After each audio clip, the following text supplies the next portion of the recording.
इस संसदीय प्रणाली के अंदर मैंने पहली बार एक अद्भुत घटना देखी। क्योंकि मैं कुछ लोगों के संपर्क में रहता हूं, इसलिए मुझे चीजें का थोड़ा पता रहता है। लेकिन मैंने भी राष्ट्र हित में कहीं जल्दबाजी में कहा नहीं है कि यह कह के मैं बताता कि मुझे यह ज्ञान प्राप्त है, मुझे ज्ञान प्राप्त था, लेकिन कहा नहीं मैंने। जब सब कुछ हो गया, मोहर लग गई, तब मैंने पब्लिक में कहा। पहली बार संसदीय प्रणाली के अंदर एक ऐसा महत्वपूर्ण बिल जिसे दोनों सदनों से पास कराना था, उसे सरकार राज्यसभा में पहले लेके आई, जहां उसका बहुमत नहीं था। अब बहुत सारे लोग बड़े अचंभे में थे कि यह कैसे हो सकता है, यह रिस्क कैसे ले सकती है सरकार। उसमें बहुत लोगों का यह तर्क आया कि यह सरकार हिंदुओं को मूर्ख बना रही है, कह दे कि राज्यसभा में गिर गया और फिर कहेगी कि राज्यसभा में हमारा बहुमत नहीं था, अब हमें राज्यसभा में बहुमत दीजिए। बहुत सारे लोग जल्दबाजी में थे, बड़ी जल्दबाजी में थे, लेकिन राज्यसभा में बिल पास हो गया, बहुमत से पास हो गया। और ये वो जानते थे कि लोकसभा में तो हमारे 303 अपने हैं और कुल मिला के 340 हैं।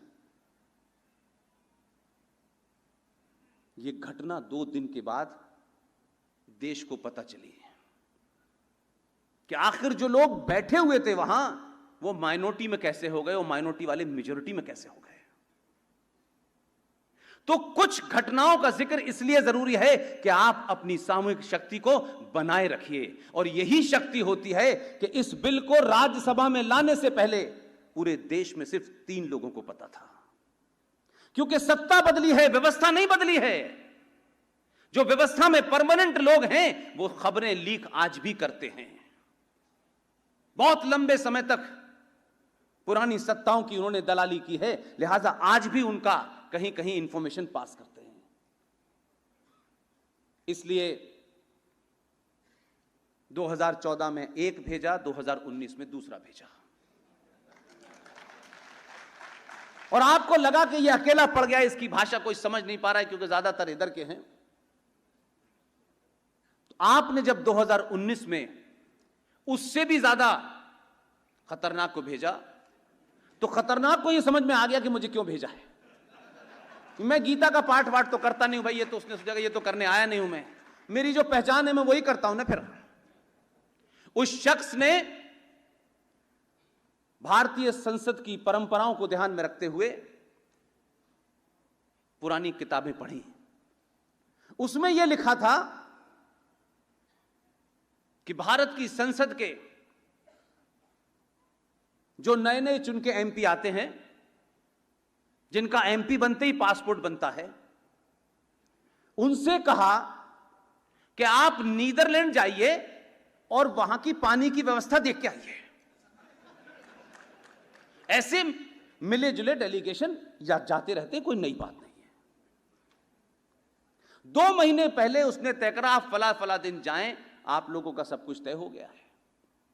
जाने से 2 दिन पहले उन लोगों ने पूछा, इसमें कोई भाजपा का एमपी नहीं है? उसने कहा मोदी जी ने कहा है सबका साथ सबका विकास, और आप उसकी नियत को देखिए। इतना समझदार आदमी, जिस दिन उसे बिल लाना था, नीदरलैंड से उस दिन फ्लाइट चलती भी नहीं थी इंडिया के लिए। इसलिए जिसके बारे में जिक्र कर रहे थे होनहार पुत्र की,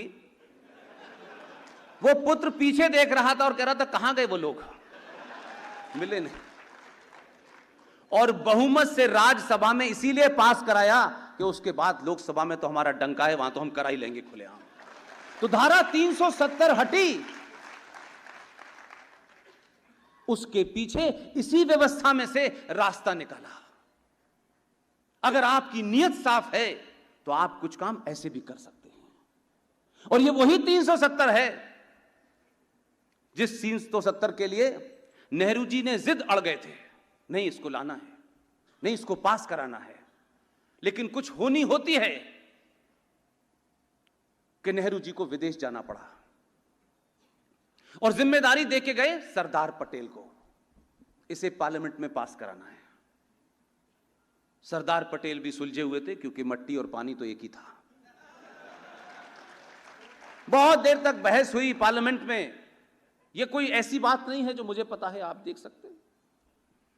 और बहस के बाद यह हुआ कि सरदार पटेल ने कहा कि नेहरू जी चाहते हैं कि धारा 370 रहनी चाहिए, और वो ये भावना समझ गए थे कि ज्यादातर लोग 370 के खिलाफ हैं। सब कुछ कर दिया उन्होंने, पास करा ली, और जो लोग विरोध में गुस्सा दिखा रहे थे उनसे बोला कि अच्छा एक काम कर सकते हैं, हम लोग पास कर दी क्योंकि नेहरू जी चाहते हैं, उसका कुछ मामला विदेशी भी है, इसमें कुछ और इंटरनेशनल मामलात हैं, लेकिन हम इसे पास भी कर देते हैं, लेकिन इसके नीचे लिख देते हैं टेम्परेरी। और अगर सरदार पटेल विजनरी नहीं थे तो माय डियर उनको पता था कि मेरे ही प्रदेश से 70 साल बाद दो आएंगे और टेम्परेरी को परमानेंटली हटा देंगे। इसलिए मैं कहता हूं कि कोई जरूरी नहीं है कि सब कुछ मेरे सामने हो जाए और हम सब उसको देखें, ऐसा नहीं होगा। किसी को नहीं पता था 6 दिसंबर को हम क्यों गिरा रहे हैं, किसी को नहीं पता, कोई नहीं जानता था। जज साहब का जो जजमेंट है, जज साहब को धन्यवाद देना चाहिए कि 6 दिसंबर की घटना ना होती तो जज साहब नीचे जाके कैसे पता लगाते कि यह मंदिर था। उनका काम तो पहले ही हो चुका था, इसलिए उनके लिए आसानी कर दी। और जब आपका दबाव सरकार पे होता है तो सरकार आपके काम के और आपकी इच्छाओं और आप किस चीज के लिए चिंतित हैं उसके लिए रास्ता निकालती है। यह सार्वजनिक कहने की बात नहीं है, लेकिन मैं इसलिए कह देता हूं ताकि आपको पता चले कि आपने नेहरू जी को नहीं चुना है,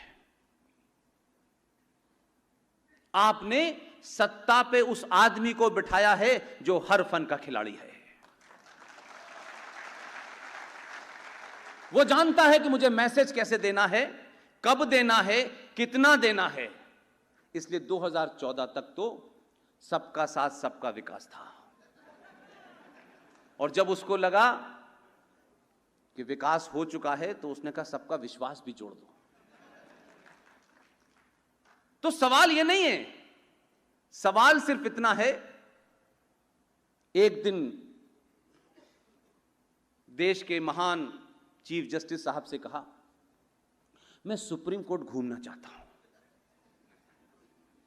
ना उनकी समझ में आया ना बाकियों की समझ में आया कि सुप्रीम कोर्ट में ऐसा क्या है जो घूमना चाहते हैं। बोले मैं व्यवस्था देखना चाहता हूं, कहां जजेस बैठते हैं, कहां खाना खाते हैं। बहुत से लोगों की समझ में आ गया, उनकी भी समझ में आ गया। 3 महीने बाद बोले 40 दिन में देना है फैसला। 40 दिन में ही दूंगा मैं, राम मंदिर पे ही दूंगा मैं, रिटायरमेंट से पहले दूंगा। भाई किसने कहा? और फैसला भी ऐसा दिया जो मैं खुल्लम खुल्ला कहता हूं कि ये फैसला अगर भारतीय जनता पार्टी को दे दिया जाता कि इसे आप कर लें तो शायद इनको भी थोड़ा बहुत सेकुलरिज्म आ जाता कि नहीं नहीं यहीं यहां मंदिर बना लेते हैं, यहीं मस्जिद बना देते हैं। ये कर देते फैसला, क्योंकि राजनीतिक दल हैं।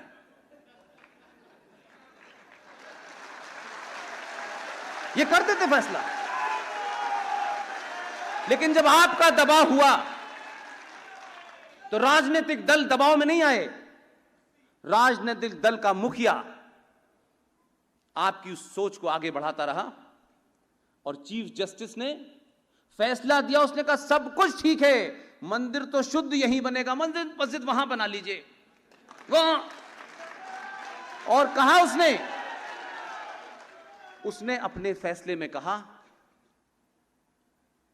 कि मैं सौहार्द बनाने के लिए यह फैसला दे रहा हूं।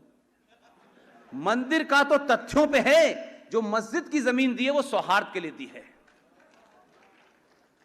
उसको यह मालूम था कि सनातनी समाज 2014 से चल के 2019 में पहुंच गया है, अपने लोगों पे यकीन करने लगा है और अपने निजी स्वार्थों से ऊपर उठ गया है। उसे मालूम है कि 2024 भी आने वाली है, इसलिए पूरा फैसला दिया और कहा कि ये मैंने वो जगह इसलिए दी है कि इस देश में बहुत सारे लोगों की तमन्ना थी कि मंदिर की जगह पे कोई टॉयलेट बन जाए, हॉस्पिटल बन जाए, वहां तमन्ना पूरी करो, यहां मंदिर बनेगा।